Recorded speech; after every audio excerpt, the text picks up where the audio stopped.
Hi and welcome to Math EQ on linear programming.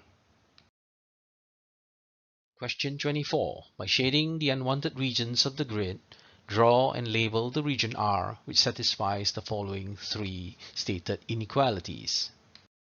This is the diagram where R satisfies the following three inequalities.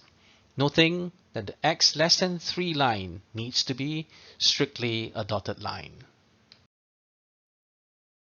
Question 21. There are four inequalities that define the region R. One of these is y being equal and less than x plus 1. Find the other three inequalities.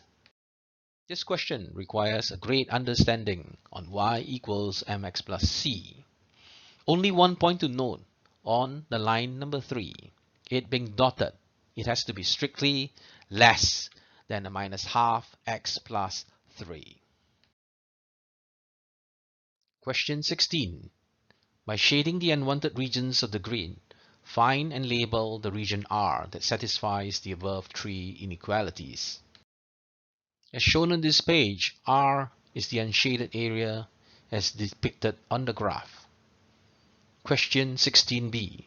Find the largest value of x plus y in the region of R, where x and y are integers. The largest value of x plus y in the region of R has to be when the parallel line is sitting at its highest point but within the region of R. Also, with the additional condition where x and y are integers, the blue line has to be intersecting through the corners of the grid. With that being said, the largest value of x plus y is 7. Question 8. Mr. Chang hires X large coaches and Y small coaches to take 300 students on a school trip. Large coaches can carry 50 students and small coaches 30 students. There is a maximum of 5 large coaches. A. Explain clearly how the following two inequalities satisfy these conditions. With X representing the large coach, X being less or equal to 5 represents there being a maximum of 5 large coaches. And with Y representing the small coach, we can state that we so wish to have 50 students times the number of large coach plus 30 students times the number of small coach. That will be able to take at least 300 students. Next, Mr. Chang also knows that X plus Y is less or equal to 10. On the grid, show the information above by drawing 3 straight lines and shading the unwanted regions.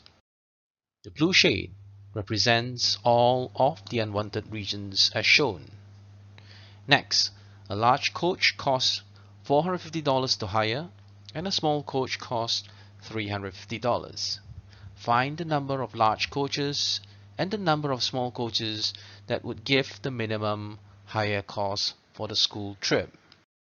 By modeling the various conditions, we will be able to find that the minimum higher cost for this school trip is when we use 5 large coaches and 2 small ones. Next, calculate this minimum cost. From the same table, this reads as $2,950. That's all for this segment. Do get into our other videos under KT Tutorial channel if you've liked this.